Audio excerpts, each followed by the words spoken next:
Hello everyone, today I'm going to show you how to shine your silver necklace.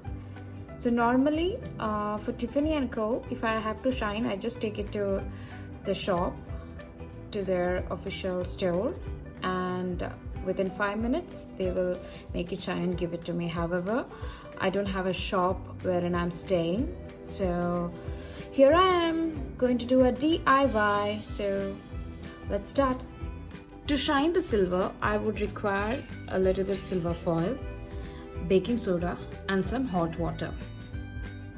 First, I'm crushing the foil. So I have crushed the foil and placed it on the container.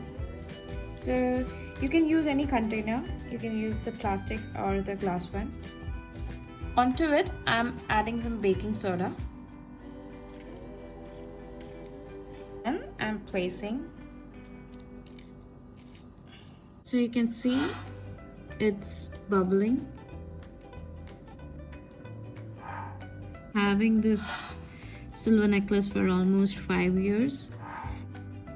Okay, it's almost like a minute or two.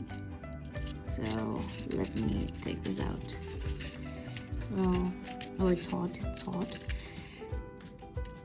Okay, well. Oh wow, look at this, look at this. Let me just dry it off and I'll show you guys. Well, it's shiny like new. I'm so happy, although it's 5-year-old necklace. So do like, share and subscribe if you like this video.